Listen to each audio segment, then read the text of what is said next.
సువార్త చెప్పాలనే భారము ఎందుకు నాలో కలిగిందంటే, నేను ఒక అజ్ఞానిలాగా ఉండిపోయాను 26వ సంవత్సరం వరకు కూడా.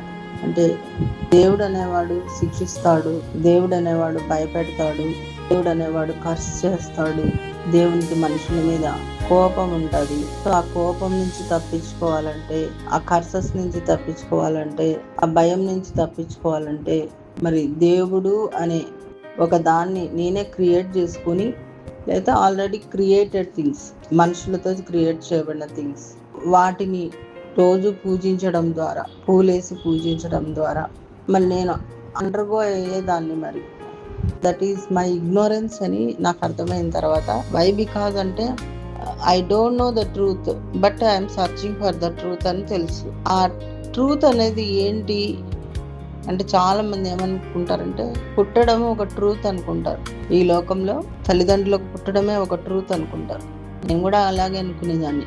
నేను తల్లిదండ్రుల నుంచి వచ్చాను, నా తల్లిదండ్రులు గొప్పగా చదువుకున్నారు, వాళ్ళు బాగా మనీ ఫేస్ చేస్తున్నారు, మరి మేమున్న ఊర్లో వాళ్ళ మధ్య ఎట్లున్నామంటే వీళ్ళు బాగున్న వ్యక్తులు, అట్లాంటి ఇంప్రెషన్లో నేను పెరిగాను. But something is lacking. One thing I know, truth అనేది నాకు అర్థం కాలేదు అని చెప్తాను నేను. Truth is nothing but living on the land. భూమి మీద నివసించడం అనేది ట్రూత్ కాదు అసలు. యాక్చువల్లీ నిజమే కదా, మనుషులు పుడతారు, చనిపోతారు, వాళ్ళు కనబడకుండా పోతారు. So when I went in to that pain, ఆ పెయిన్లోకి నేను వెళ్ళినప్పుడు నా లోపల ఏదో జరుగుతుంది, ఘర్షణ జరుగుతుంది.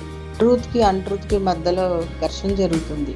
ఆ ఘర్షణలో వాట్ ఈస్ ట్రూత్ అని నేను గట్టిగా ఏడ్చేదాన్ని. 5 days ఏడ్చాను నేను. అసలు where the people are going, ఎక్కడికి వెళ్తున్నారు వీళ్ళందరూ, చనిపోయిన వాళ్ళందరూ, పుట్టడం ఎందుకు, చనిపోవడం ఎందుకు, ఈ పుట్టుకకు ఈ చనిపోవడానికి మధ్యలో సంథింగ్ ఈజ్ బియాండ్ ద, ఏదో థింగ్ ఉందని నాకు లోపల అనిపిస్తుంది. కానీ నో పాస్టర్ రివీల్డ్ ఇట్. ఏ పాస్టర్ కూడా నా దగ్గరకు వచ్చి రివీల్ చేయలేదు, ఏ పూజారి కూడా వచ్చి నాకు రివీల్ చేయలేదు, రిలీజియస్ మ్యాన్ వచ్చి నాకు రివీల్ చేయలేదు. కానీ ఒక వ్యక్తి నా దగ్గరకు వచ్చి మాట్లాడినప్పుడు, what for you are crying, నువ్వు ఎందుకు ఏడుస్తున్నావు చెప్తే దానికి నా దగ్గర జవాబు ఉంది. హీ నోస్ ఇట్, ఆయనకు తెలుసు అది. ఇప్పుడు నేను ఏడుస్తున్నప్పుడు నాకున్న ప్రశ్నకు ఆన్సర్ దొరికితే కానీ నేను నిద్రపోలేను, అన్నం తినలేను, స్కూల్కి కూడా పోలేను, పిల్లల మధ్యకు కూడా పోలేను అని ఆ అంకుల్తో నేను చెప్పినప్పుడు, మరి ఆ అంకుల్ చెప్పిన మాటలు, చూపించిన మాటలు నా హృదయాన్ని వెలిగింపచేసాయి. చీకట్లో బంధింపబడిన నాకు ఆ అంకుల్ చెప్పింది ఏంటి అంటే, సత్యాన్ని ఆయన నాకు బయలుపరిచాడు. ఏంటి ఆ సత్యం? నేను ఎంతసేపు కూడా ఏమనుకునేదని, దేవుడు అంటే భయము, దేవుడు ఏదైతే చేసేస్తాడు, కీడు చేసేస్తాడు, దేవుని దగ్గర ఉగ్రత ఉంది, కోపం ఉంది, ఈ మరణానికి పంపించేది కూడా ఆయనే, మరణం అనేది క్రియేట్ చేశాడు ఆయన. ఇట్లాంటి రాంగ్ థింగ్స్ నా లోపల ఉండి నేను విగ్రహారాధన చేసేదాన్ని. సో అలాంటి సమయంలో ఆయన చెప్పింది ఏంటంటే, మరణం అనేది ఒక కొత్త జీవితంలోకి అడుగు పెట్టే పరిస్థితి అని చెప్పాడు. ఏంటి అంకుల్ మీరు చెప్పేది నాకు అర్థం కాలేదు అన్నప్పుడు, ఇక్కడ మరణిస్తేనే ఇంకో చోట జీవిస్తారు అన్నాడు. జన్మలు ఎత్తుతారని చెప్పలేదు, ఇక్కడ మరణిస్తే ఇంకో చోట జీవించాల్సిన పరిస్థితి ఉంది అన్నాడు. అదేంటిది నాకు అసలు ముందు చనిపోయిన వాళ్ళు ఎక్కడ పోతారు చెప్పండి నాకు, ఇది చెప్పండి అంటే, ఇది చెప్తే కానీ అది చెప్పలేమమ్మా అన్నాడు. సో ఆ దినము, సో ఈ మరణము, ఈ శాపము, ఈ కర్మ సిద్ధాంతము, ఇంకేమన్నానండి, విత్తడము, కోయడము, ఇలాంటి భయంకరమైన మాటలన్నీ నాకు లోపల రివీల్ అవుతా ఉన్నాయి. అంటే నేనేమి హిందువులని చెప్పను, నేను క్రిస్టియన్ అని చెప్పను, నేను ముస్లిం అని చెప్పను, కానీ రిలీజియన్ లేదు. I know but searching for God అయితే ఉంది. దేవుడు అంటే ఎవరు, సత్యం ఏంటి తెలుసుకోవాలని ఒక ఆశ. అది ఫుల్ఫిల్ చేయడానికి నా దగ్గరకు ఒక మరణం అనే సంఘటన నా జీవితంలో జరిగింది. అది దేవునికి నన్ను దగ్గరగా చేసింది. ఎంత దగ్గరగా చేసిందంటే చెప్తాను, దాని గురించి చెప్తాను. దేవుడు కోపపడలేదు, దేవుడు నా పైన పగ తీర్చుకోలేదు, దేవుడు నన్ను శపించలేదు, దేవుడు మరణానికి మానవుని అప్పగించలేదు, మన తప్పు చేస్తున్నప్పటికీ అప్పగించలేదు వాటికి. మరి ఏంటి, మళ్ళీ ఇన్ని రోజులు ఉన్న ఉద్దేశం ఏంటి నాలో ఉన్నదంటే, అది కొట్టివేయబడింది. దేంతో అంటే వాక్యంతో కొట్టివేయబడింది. ఆ వాక్యం ఏంటి? దేవుడు నన్ను ఎంతో ప్రేమించాడు. యాక్చువల్గా బైబిల్లో ఏముంటదంటే, దేవుడు లోకాన్ని ఎంతో ప్రేమించాడు అని ఉంటది. ఆ లోకము దగ్గర నన్ను పెట్టుకున్నాను. నేను కూడా ఒక లోకస్తురాలనే కదా, దేవుణ్ణి తెలియని లోకస్తురాల్ని, దేవుణ్ణి కలిగి ఉండని లోకస్తురాల్ని. లోకంలో ఉన్న నాకు, లోకంలో ఉన్న నన్ను ఒక కొత్త వరల్డ్ లోకి నేను వెళ్ళిపోయినట్టుగా అనిపించింది. గాడ్ అనేవాడు పగబట్టేవాడు కాదు, కోప్పడేవాడు కాదు, ఉగ్రత చూపేవాడు కాదు, శపించేవాడు కాదు, భయపెట్టేవాడు కాదు, మరణానికి తీసుకుపోయేవాడు కాదు. దేవుడు ప్రేమించే దేవుడు. ఆ మాట నన్ను గట్టిగా పట్టేసుకుంది. దేవునికి స్తోత్రం కలుగుగాక. తర్వాత ఎక్కడుందంటే యోహాను సువార్త 3:16 ఉంటది. మరి అదే యోహాను సువార్తలో అలాగు ప్రేమించే దేవుడు, మరి ఆయన పరలోకంలో ఉంటే దేవుడు ఎలాగైతాడు? ఆయన నా దగ్గరకు వస్తే కదా, నేను ఆయన దగ్గరికి వెళ్ళలేను, ఆయన నా దగ్గరికి రావాలి. దేవుడు అనేవాడు నడుచుకుంటూ రావాలి, నా దగ్గరికి రావాలి. చనిపోయిన వాళ్ళు వెళ్ళిపోతున్నారు. మరి దేవుడు పర్మనెంట్ అయితే, ఈజ్ ఆమ్నిపోటెంట్ గాడ్ అయితే, చేతులతో చేయబడని వాడుగా ఉండాలి. ఆయన మాట్లాడేవాడుగా ఉండాలి, ఆయన కనపడేవాడుగా ఉండాలి, ఆయన తాకేవాడుగా ఉండాలి. నేను దానికోసమేనే చిన్నప్పటి నుంచి కూడా నేను తారాడుతూ ఉండేదాన్ని. అది మా పేరెంట్స్ కూడా తెలియదు. తర్వాత ఆయన నాకు నెక్స్ట్ వాక్యం చూపించాడు. ఏమనంటే, ఈ వాక్యము దేవుడు ప్రేమించేవాడు లోకాన్ని. మరి ఆ ప్రేమించే దేవుడు పరలోకంలో ఉంటే మరి అది యాక్ట్లో కనబడాలి కదా. అందుకనే అదే యోహాను సువార్తలో 1వ అధ్యాయంలో he came down to world, ఆయన భూమి మీదకి వచ్చాడు. ఎలాగొచ్చాడు? రక్త మాంసాలు ధరించుకున్న వాడిలాగా వచ్చాడు భూమి మీదకి. మనలో ఒకరిగా జీవించడానికి ఆయన వచ్చాడు. ఎలాంటి పెయిన్స్ గుండా మనం వెళ్తున్నాం, ఎలాంటి హర్ట్స్ గుండా మనం వెళ్తున్నాం, వాటిని అన్నిటిని ఆయన భరించడానికి వచ్చాడు. అందుకనే ఆ ప్రేమించే దేవుడు, ఆ పరలోకం నుండి, స్వర్గం నుండి దిగి వచ్చినటువంటి ఆ గొప్ప దేవుడు, జీవం గల దేవుడు. అయితే వచ్చినటువంటి ఆయన మరి నాకు అర్థమయ్యే రీతిలో ఆయన చెప్పాడు. ఏమని చెప్పాడంటే, తెస్సలోనిక పత్రిక తీసుకెళ్ళి ఒక మాట చదివించాడు 4:13. నిజమే, మరణం అనేది భయంకరమైనది, ఏడుపులతో కూడుకున్నది. తిరిగి రారు, వాళ్ళని తిరిగి మనం కలుసుకోలేము. అదే నా ఉద్దేశం, అదే నా లోపల థింకింగ్. ఆ రాంగ్ థింగ్ ని ఆయన కొట్టేశాడు, వాక్యంతో కొట్టేశాడు. దేవునికి స్తోత్రం కలుగుగా. నువ్వు అబద్ధంలో ఉన్నావు, నువ్వు ఒక మోసంలో ఉన్నావు, నువ్వు ఒక అసత్యంలో ఉన్నావు. ఇప్పుడు నువ్వు ఫస్ట్ చదివించిన మాట నీకు అర్థమైంది కదా. దేవుడు అనేవాడు మానవుని ప్రేమిస్తాడు, లోకాన్ని ప్రేమిస్తాడు. లోకంలో జీవించే విధానాన్ని కాదు ఆయన ప్రేమించేది, లోకంలో జీవిస్తున్న నిన్ను నన్ను ప్రేమిస్తున్నాడు. ఆ ప్రేమించి ఆయన ప్రేమ ఎట్టిదో కనబరచడానికి వాక్యమే శరీరధారిగా భూమి మీదకి వచ్చి ఆ కృప, అంటే దేవుని యొక్క కృప ఎలాగుంటది, ఆ ప్రేమ ఎలాగుంటుందో అని చూపించడానికి ఆయన ఈ లోకానికి వచ్చి జీవించాడు మన మధ్యలో. ఎట్లా అంటే సత్య సంపూర్ణుడిగా జీవించాడు. సో మానవుడు భయపడేది మరణానికి ఒకటే. ఆ మరణాన్ని తీసేయడానికి ఆయన పంపబడ్డాడు, కానీ మానవులందరినీ తీసుకొని పోయి నరక గుండంలో దొబ్బేయడానికి ఆయన రాలేదు. అందుకనే కింది వచనాల్లో తోసేయడానికి రాలేదు, అగ్ని గుండంలో మనల్ని తోసేయడానికి దేవుడు దిగి రాలేదు. దేవుని యొక్క ఉద్దేశం అది కాదు, అగ్నిగుండంలో తోసేయడం ఆయన ఉద్దేశం కాదు. కానీ ఈ ఫిజికల్ డెత్ తర్వాత ఎటర్నల్ డెత్ అనేది ఒకటి ఉంది. ఆ ఎటర్నల్ డెత్ లోకి మనం వెళ్లకుండా ఉండే దాని కోసమనే Jesus came into this world to save our spirit. మన ఆత్మను రక్షించడానికి ఆయన వచ్చాడు. ఆ నశించిన దాన్ని వెతికి రక్షించడానికి ఆయన వచ్చాడే కానీ నశించిన దాన్ని ఇంకా నశింపజేయడానికి, మరణించిన దాన్ని తీసుకొని పోయి అగ్నిగుండం వేసి నువ్వు కాలని మరణింపజేసేదానికి, కాల్చేయడానికి ఆయన రాలేదు. సో మనకు అర్థమయ్యేది ఏంటంటే, God loves you and me. God loves everybody. God loves the world. People, God loves people. Not to perish. ఎవరిని కూడా ఆయన పెరిష్ చేసి నరకంలో వేసి అగ్నిగుండంలో కాల్చాలని ఆయనకి ఇష్టం లేదు. Oh what a wonderful God is, what a loving God is. నిజమే కదా. మరి మనకు వస్తున్న మరణము మళ్ళీ ఏమవుతుంది అని నేను అన్నాను. అప్పుడు ఆయన అన్నాడు, అంతగా ప్రేమించిన దేవుడే మానవుని యొక్క మరణాన్ని తీసేసుకున్నాడు అని చెప్పాడు. Really touched my heart. నా హృదయాన్ని తాకింది మాట. ఎంతగా ప్రేమించాడు దేవుడు, మానవుని యొక్క మరణాన్ని తీసేసుకున్నాడు, మానవుని యొక్క శ్రమను తీసేసుకున్నాడు, మానవుని యొక్క బాధను తీసుకున్నాడు, మానవుడి మీద పని చేయాల్సిన ఉగ్రతను కూడా ఆయన భరించాడు, తీసుకున్నాడు. పాపాన్ని, మరణాన్ని, ద్వేషాన్ని, బాధను, దుఃఖాన్ని, హింసను, వేదనను, నలిగిపోవడం అనేది, నిస్సహాయ స్థితిని, ఎవ్రీథింగ్ టుక్ అవే, ఆయన తీసేసుకున్నాడు గనక మళ్ళా ఒకసారి చెప్తున్నాడు మనతో, భూమి మీద ఉన్నటువంటి సమస్త మానవాళ్ళారా నా వైపు చూడండి, I love you so much, I loves you so much. నిజమే కదా, తల్లి తండ్రి మనల్ని ప్రేమిస్తారు, కానీ మనం అగ్నిలో పడాల్సి వచ్చినప్పుడు మనల్ని పక్కన పెట్టి వాళ్ళు పడతారా? అగ్నిలో పడతారా? No parent can do that. ఎవరు చేయలేరు. ఒకవేళ మన రక్తమే స్పాయిల్ అయిపోయి మనం చనిపోయే పరిస్థితి వస్తే, మరి తల్లిదండ్రులు రక్తం అంతా ఇస్తే మనం బతుకుతామని చెప్తే వాళ్ళు రక్తం ఇస్తారా? ఇవ్వరు కదా. It is highly impossible. They are also loving us, but to the some extent it is not vast. కొలవలేంది కాదు అది ప్రేమ, తల్లిదండ్రులది కూడా. But God loves us so much. We can't measure that love. When we see the Jesus on the cross, we can see the love of God.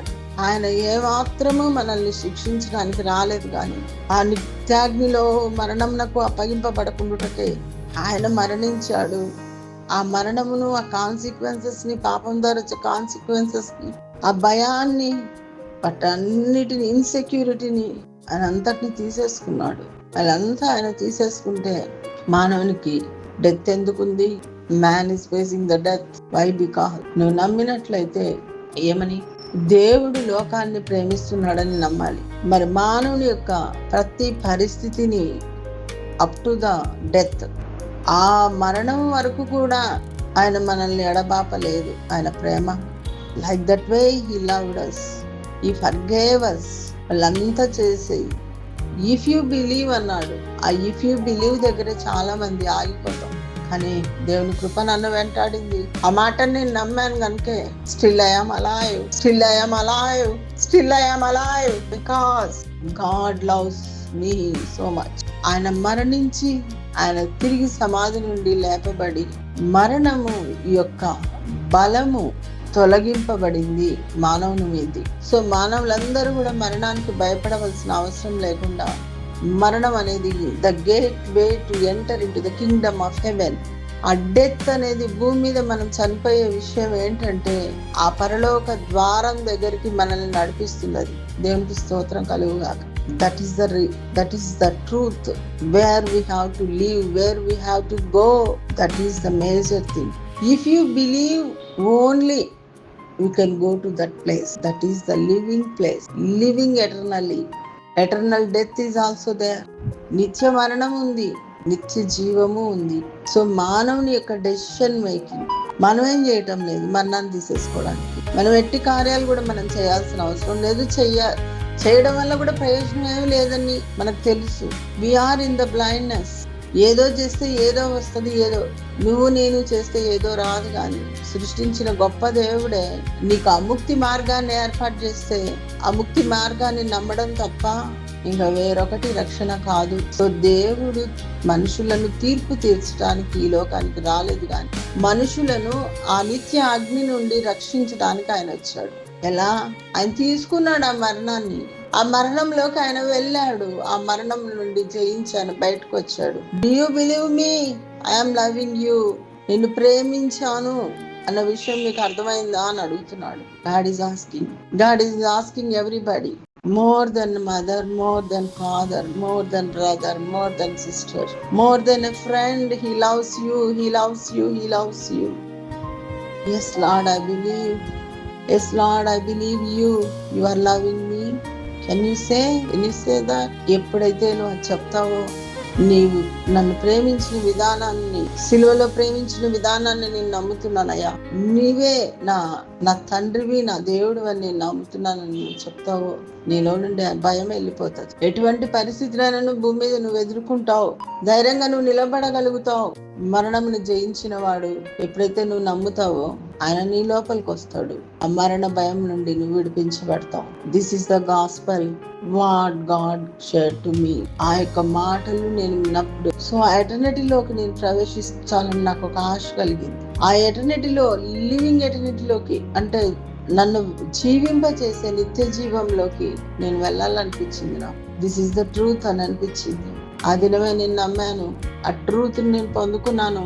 That truth set me free from all fears of this world.